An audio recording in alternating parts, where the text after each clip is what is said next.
The 7 Thinking Steps.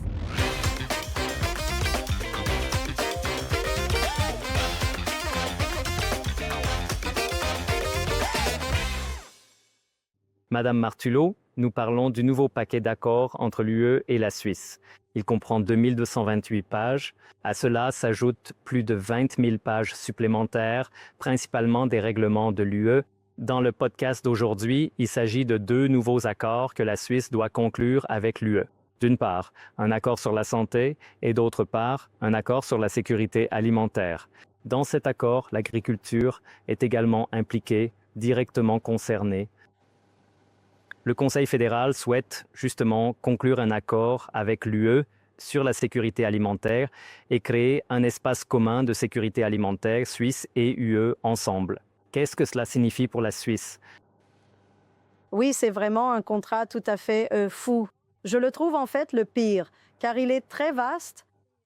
Parmi ces 20 000 pages de droit européen que nous devons adopter, une très grande partie concerne le droit de la sécurité alimentaire. Je me demande de toute façon pourquoi avons-nous besoin de l'UE pour la sécurité alimentaire? Je pense que nos aliments sont au moins aussi sûrs que ceux de l'UE. L'UE réglemente cela de manière beaucoup plus détaillée, aussi beaucoup plus restrictive et surtout avec une quantité incroyable de contrôle, de bureaucratie, de collecte de données, et nous deviendrions alors une partie de tout ce système. Et cela, nous en avons déjà discuté auparavant au Parlement, l'adoption du règlement alimentaire de l'UE, et il y a eu une grande résistance, et nous avons alors décidé au Parlement de ne pas devoir l'adopter. Je me souviens encore de notre président de groupe Amstutz avec ce règlement alimentaire beige de l'UE, et maintenant il y en a encore beaucoup plus. Cela concerne tout le monde, de la ferme, donc aussi de l'exploitation agricole, jusqu'à la personne qui consomme finalement l'aliment, donc le consommateur, de la ferme à l'assiette. C'est le slogan de l'UE. C'est très exhaustif. On a même retiré les agriculteurs du domaine de l'accord agricole pour les intégrer maintenant dans le droit alimentaire, ou bien on a aussi dit que cela deviendrait désormais du droit européen. Ce que l'accord alimentaire est un accord sur le marché intérieur. Cela signifie que nous adoptons en fait tout automatiquement. Il y aura une révision complète dans tous ces domaines thématiques. Cela signifie que notre droit ne s'applique plus, c'est le droit européen qui s'applique. Notre législation est donc actuellement remplacée 1 à 1 par la réglementation européenne. Vous dites que la Suisse doit ainsi reprendre le droit européen bien plus étendu, ainsi que tous les contrôles et prescriptions. En tant que consommateur en Suisse, est-ce que j'en profite au moins avec des aliments meilleurs et plus sûrs? Je ne le pense pas.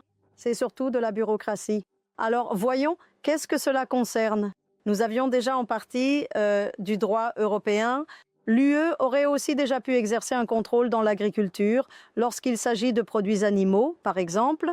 Mais jusqu'à présent, ils ne l'ont pas fait, ils n'ont pas exercé ce droit. Cela restait toujours dans la gestion, surtout des cantons, de contrôler les denrées alimentaires. Désormais, cela concerne aussi les semences, les plantes et bien sûr les engrais.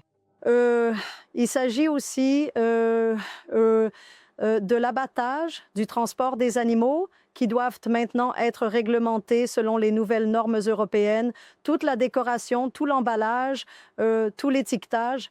Et cela concerne aussi des produits qui pourraient, d'une manière ou d'une autre, être liés aux denrées alimentaires. Donc, c'est vraiment un domaine immense. Donc ici, nous parlons lors des contrôles, de contrôles qui désormais peuvent aussi être effectués personnellement par l'UE. La Commission peut réaliser les contrôles dans les étables, les abattoirs, les serres, les boucheries, chez les commerçants alimentaires, même s'ils n'exportent pas. Donc, dans toute la Suisse, la Commission européenne peut venir et elle doit simplement annoncer sa venue au gouvernement fédéral. Puis, elle peut venir et effectuer les contrôles sur les animaux, les plantes, les aliments pour animaux, les produits transformés, le commerce. Et donc, ce sont des processus de production entiers, des locaux qui sont certifiés. Là, ce sont bien sûr tous les itinéraires de transport. Donc, tout est documenté et désormais, la Confédération s'arroge la responsabilité en tant qu'organe d'exécution, en quelque sorte comme le laquais de la Commission européenne. Il s'arroge la compétence de dire cela s'applique au canton et à toute la Suisse. Vous devez faire ainsi, vous devez faire cela, cela doit s'appliquer. Même jusqu'à présent, tout cela relevait des cantons, car nous avons des cantons très différents, des régions de montagne, des plaines. Nous avons différents climats, si l'on pense au Tessin ou à la Suisse alémanique. Aussi, si l'on inclut également les vins, il y a là des configurations de sol très différentes. Ainsi, les cantons pouvaient gérer cela de manière très spécifique et aussi raisonnable, et les autocontrôles étaient appliqués de façon pragmatique. Et maintenant, la Confédération s'en empare et dit « Oui, maintenant c'est du droit international, alors j'obtiens plus de compétences que ce qui est prévu dans la Constitution sans que le peuple puisse voter. J'exécute maintenant cela sur ordre de l'UE, je l'impose. » Donc c'est vraiment extrême. Par exemple, la Confédération doit maintenant aussi mettre en place des laboratoires alimentaires certifiés par la Confédération comme l'exige l'UE. Donc, il y a de nouveaux laboratoires, il y a plus de contrôle. Je pense que la valeur ajoutée n'est pas vraiment là. Il n'a jamais non plus été vérifié si cela apportait une valeur ajoutée, mais la charge de travail supplémentaire, elle, existe bel et bien. Et si l'on pense aussi aux conséquences dans la pratique, elles sont importantes. Par exemple, nous pouvons oublier que ces fermes tiennent encore un stand de vente, car elles doivent être entièrement certifiées comme des entreprises alimentaires, que ce soit dans la restauration ou dans le commerce de détail. Nous pouvons oublier les stands sur les marchés. Dans l'UE, des organisations ont déjà abandonné les stands de marché parce qu'elles auraient dû se faire certifier comme des cuisines, ce qui est trop contraignant. Nous pouvons aussi oublier les fêtes de village avec des gâteaux faits maison ou un service simple, probablement même celle du 1er août, et je trouve même que c'est la cerise sur le gâteau. La cuisine de campagne de l'armée doit désormais aussi être certifiée comme un établissement de restauration. Donc, probablement qu'en cas de guerre, on commence d'abord par faire d'énormes audits, contrôles et paperasses avant de pouvoir partir au front ou nourrir les troupes. C'est une blague. Je pense que nous sommes bien positionnés en Suisse. Avec le fédéralisme, nous avons aussi de bons organes de contrôle. On connaît les différents établissements, on sait où il faut contrôler davantage et où moins. Nous n'avons certainement pas besoin de Bruxelles pour nous dicter cela. Donc, cet accord sur les denrées alimentaires est une absurdité totale et que ce soit pour les agriculteurs, les transformateurs, les commerçants, les distributeurs, jusqu'au consommateur final, cela deviendra de toute façon beaucoup plus compliqué et plus cher. Ce week-end, j'étais à une petite fête de lutte suisse sur la Klebenalp à Nidwald, si je peux me permettre de le mentionner ici. Et il y a beaucoup de travail bénévole. J'ai aussi aidé de temps en temps. Il y avait un stand de fromage grillé. Est-ce que c'est encore possible aujourd'hui? Il y a par exemple le cas en Allemagne, ces femmes rurales qui faisaient des gâteaux de Noël et elles devaient indiquer pour chaque gâteau tous les ingrédients afin que tous les allergènes possibles et autres ingrédients soient listés. Hygiène, formation, justement, qu'est-ce que cela signifie pour les petites fêtes et aussi pour le travail bénévole, le travail associatif, des événements scolaires jusqu'aux fêtes de lutte suisse. Eh bien, on ne peut probablement consommer un morceau de gâteau ou une saucisse qu'avec un livre de rapport d'audit, de réglementation, de cases à cocher, ou alors on ne le fait tout simplement plus. Cela viendra alors de cuisines centrales qui sont encore capables de gérer tout cela et bien sûr, cela entraîne une harmonisation. Là aussi, nous devrons bien sûr tout mettre en œuvre directement car nous avons des mesures punitives, ce que l'UE ne fait peut-être pas toujours dans tous les cas, mais il est également déjà visible à de nombreux endroits que, eh bien, si nous devons réglementer l'eau potable comme l'eau de douche ou que chaque eau minérale doit désormais être approuvée par l'UE, comme si nos laboratoires alimentaires n'en étaient pas capables. Je pense que dans les laboratoires, nous sommes plus compétents que l'UE grâce à notre industrie pharmaceutique et en chimie, BT, nous avons certainement plus d'expérience.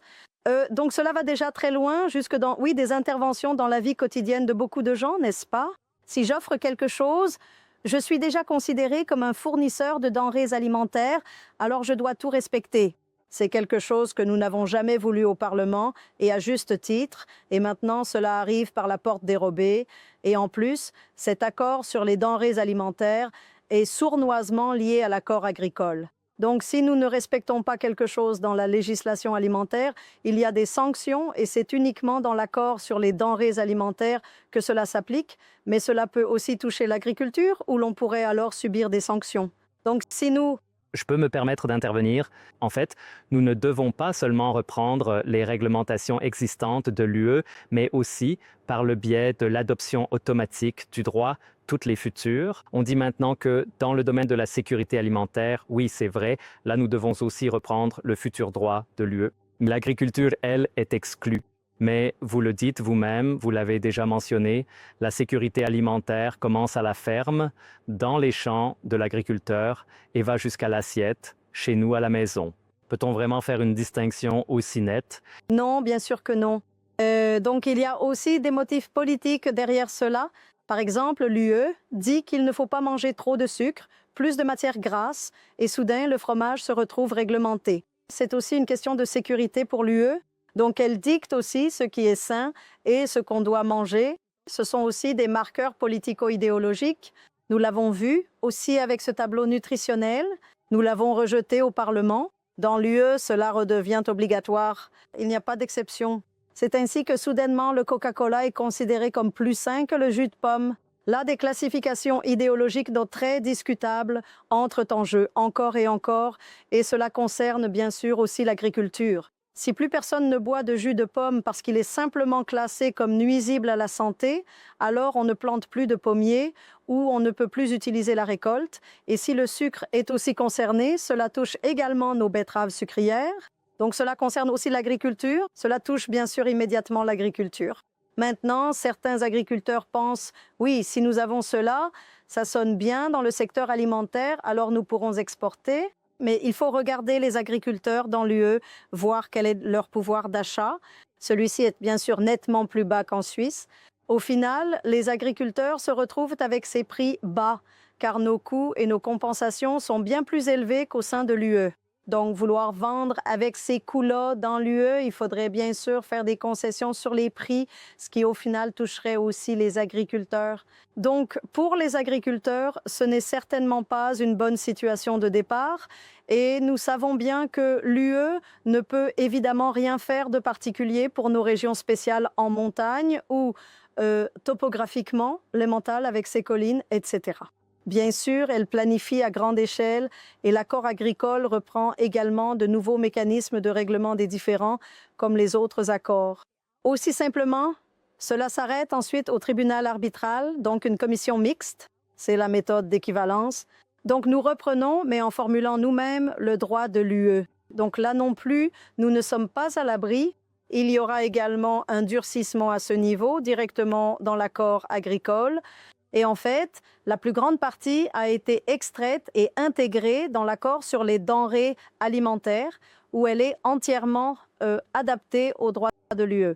Une particularité en Suisse qui concerne d'une part les denrées alimentaires, mais aussi l'agriculture, c'est l'interdiction des OGM. Le fait qu'il ne puisse pas y avoir d'aliments produits avec des OGM en Suisse, c'est une décision politique et démocratique voulue par la majorité de la population suisse.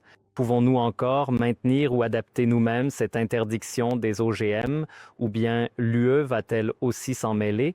Il y a une exception, à savoir que, en ce qui concerne la dissémination d'organismes génétiquement modifiés, nous ne sommes pas obligés d'adopter le droit européen. Mais par exemple, notre obligation d'étiquetage actuelle, lorsque quelque chose de génétiquement modifié est vendu ou importé en Suisse depuis l'étranger, celle-ci disparaîtra. En ce qui concerne les déclarations, nous avons différentes exigences, par exemple aussi celle d'indiquer de quel pays provient un produit. Cela n'est plus le cas dans l'UE. Là-bas, on ne fait une déclaration du pays d'origine que s'il pourrait y avoir des malentendus. Et c'est aussi quelque chose de tout à fait différent de chez nous. Nous voulons toujours savoir si cela vient d'Espagne, de Thaïlande ou du Brésil. Est-ce que c'est arrivé par avion ou non? Les fruits, maintenant il y a aussi les fruits, les légumes. tout cela sous le régime de l'UE. Et oui, donc ce n'est vraiment plus comme avant. Donc nous ne le décidons pas non plus. Nous avons simplement des déclarations comme dans l'UE, et dès qu'il y a quelque chose de nouveau, les exceptions ne s'appliquent non plus. Donc si de nouvelles méthodes génétiques de l'UE sont autorisées dans l'UE, alors notre exception ne vaut plus rien parce qu'elle ne concerne que les anciennes méthodes. C'est-à-dire que les exceptions perdent toujours de leur importance avec le temps parce qu'elles deviennent obsolètes. Pour conclure, parlons encore de l'accord sur la santé. Cela semble être perçu comme moins controversé, susciter moins de discussions. Est-ce donc si peu important pour la Suisse? Alors, c'est un accord de coopération.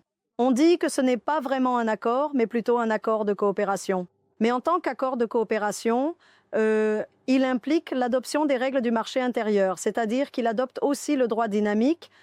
Il comporte également la résolution des différends et il existe aussi un risque que de nouveaux accords qui ne concernent pas le marché intérieur doivent soudainement adopter les règles du marché intérieur. Les autres doivent de toute façon le faire. Même si, par exemple, nous concluons encore dans le domaine financier, le droit du marché intérieur devient alors aussi obligatoire. L'accord sur la santé est trompeur.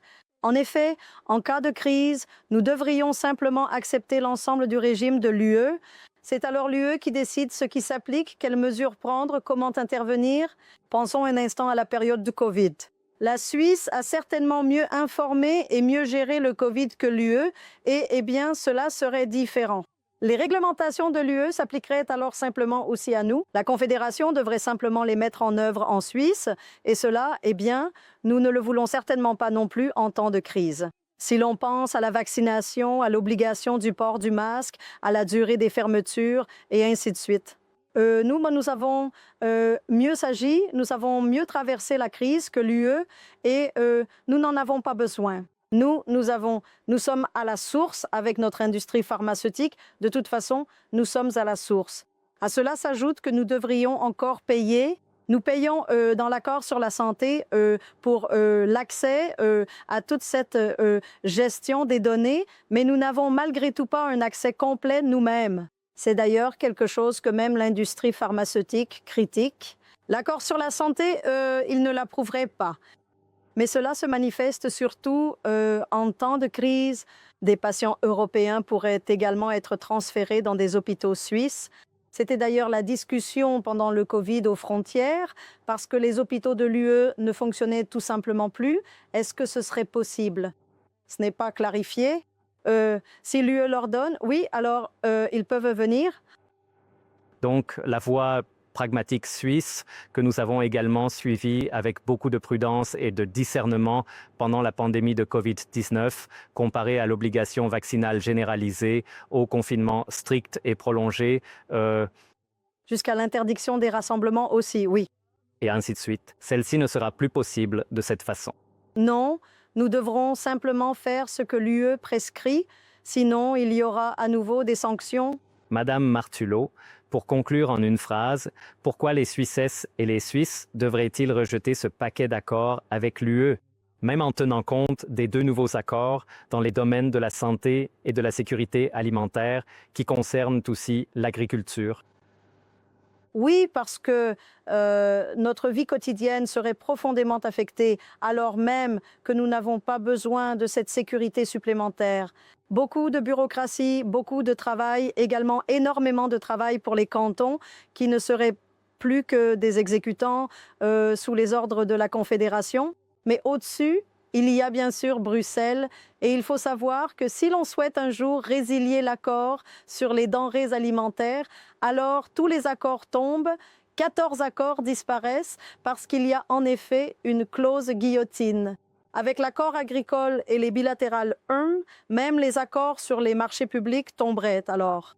Donc il y a aussi un risque ici. Si jamais l'UE décide quelque chose et que nous ne voulons pas suivre, nous n'aurions alors plus rien. Et justement, c'est ce que nous ne voulions plus, qu'il y ait une telle clause guillotine. Ici, une telle clause a de nouveau été intégrée. Madame Martulot, merci beaucoup pour cet entretien. Merci à vous. The 7 Thinking Steps.